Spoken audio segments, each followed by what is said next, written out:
If I afflict myself, I sin, for I should care for myself. A torturer, I torture the child within me, the child in me suffers. How dare you?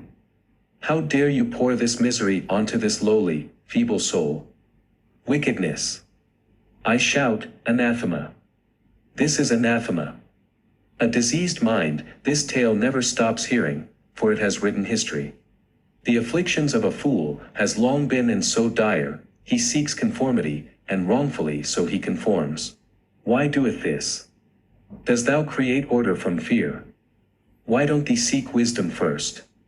Is there punishment so great you discard thy conscience? Or do you seek to be unseen? The individual, as we all do, starts out ignorant, with empty slates. We dabble in so many things, ask the imprudent questions, do the most irrational things, and say the most foolish things.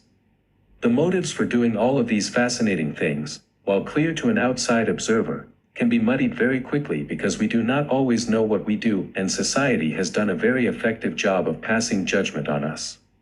In doing so, the individual solidifies, conforms, and merges with the masses even before gaining enough wisdom to become truly wise or knowing what they want or summoning the courage to pursue their desires. Those who do not conform are often seen as rebels, outsiders, or even fools. This perception arises from their apparent refusal to acknowledge the importance or value of society and the group enough to conform.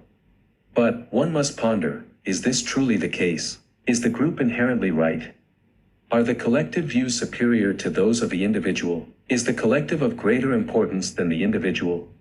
Should the individual relinquish their individuality? Shall the individual discard his individuality? Shall he become the outsider, the fool who does not know his folly? The archetype of the fool has intrigued philosophers, psychologists, and scholars across ages. Often depicted as a whimsical and irrational figure, the fool challenges conventional notions of wisdom. And not only that, can be the precursor to the sage. In this video, we explore the psychology of the fool, drawing insights from esteemed philosophers and psychologists. We aim to convey the idea that foolishness is not intrinsically negative, rather, it can yield intriguing and valuable outcomes. By examining the fool's role as a catalyst for creativity, a symbol of liberation, and a source of profound insight, we delve into the multifaceted aspects of the psychology of folly. Let us begin by taking a look at this excerpt. I do not live. It is because I take everything too serious. I take everything seriously because I know no peace. Where are the days where everything was a joke? Everything was a joke because they lacked relevance in my sight, and it was that I did not understand. I begun to bear the grief of others, that is when I understood and I knew no peace. That is when everything in my eyes had to go through scrutiny. I have no peace, and that is because every stone has to be turned. When everything wasn't a mission, I flourished. Everything lacked significance, and only what I saw was good I gave relevance, and I succeeded.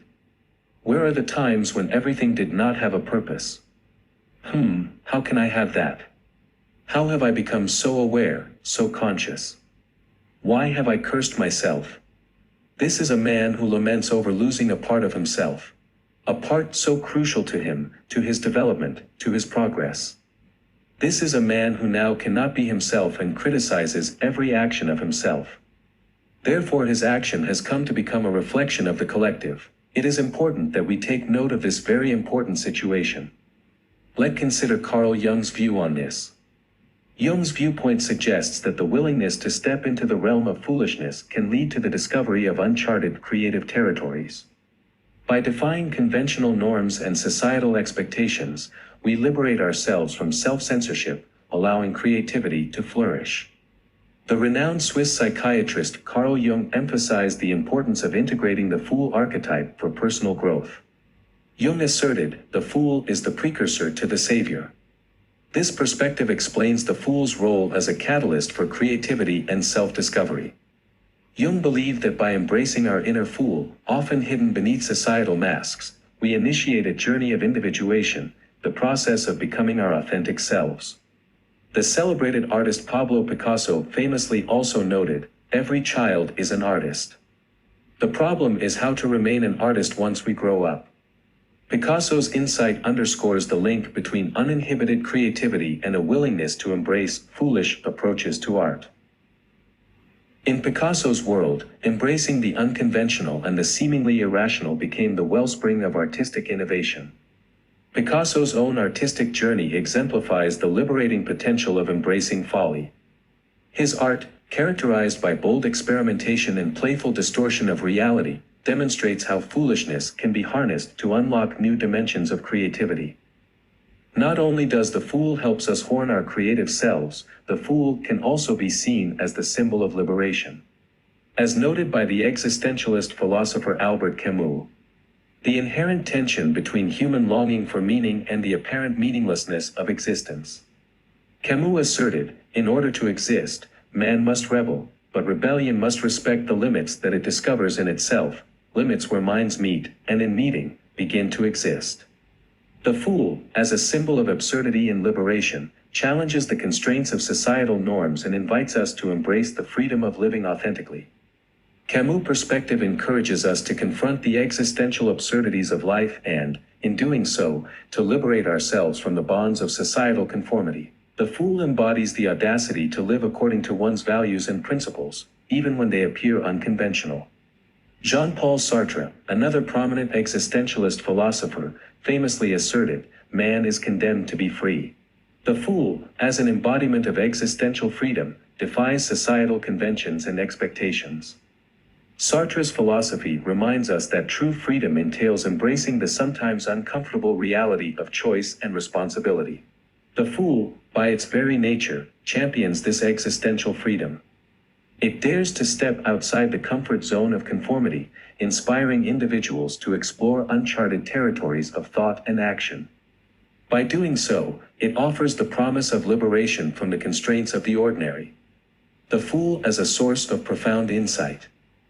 The fool's enigmatic nature renders it a symbol of paradox, challenging conventional notions of wisdom and folly. In literature, Shakespeare's character Fest, the witty fool in Twelfth Night, encapsulates the idea that wisdom often emerges from unconventional and seemingly foolish perspectives. Fest's role as a truth-teller in the play highlights the profound insights that can be found in the seemingly absurd or humorous. Fest uses humor and wit to expose the foibles of those around him, demonstrating that wisdom is not always conveyed through solemnity. His character embodies the notion that the fool invites us to look beyond surface appearances to uncover deeper truths. Friedrich Nietzsche, the influential philosopher, emphasized the value of embracing foolishness in his work, Thus Spoke Zarathustra. He wrote, "The doer of the longest comes at last to do too much. Like a bumblebee, it finally stings."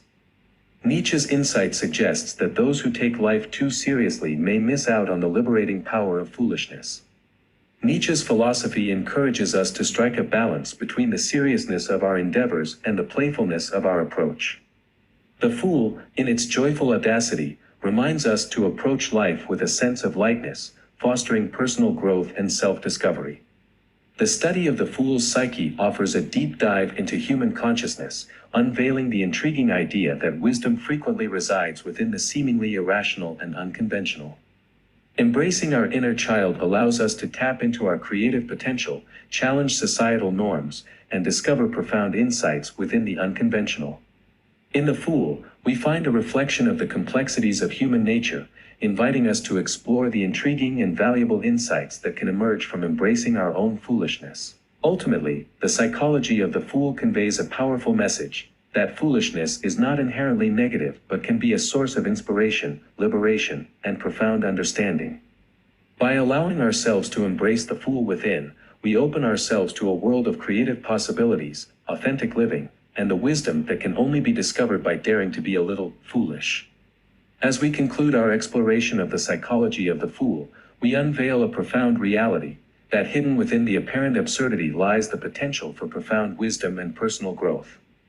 Throughout our journey, we've delved into the transformative power of embracing our inner child, witnessing how it sparks creativity, liberates us from societal confines, and guides us toward profound insights. So, as you navigate your own path in life, remember that it's okay to be a little foolish at times, to question the norm, to take risks, and to embrace the joy of curiosity. In the words of Shakespeare, better a witty fool than a foolish wit. Thank you for joining us on this exploration of the fool's psychology. If you enjoyed this video, don't forget to like, subscribe, and share your thoughts in the comments below.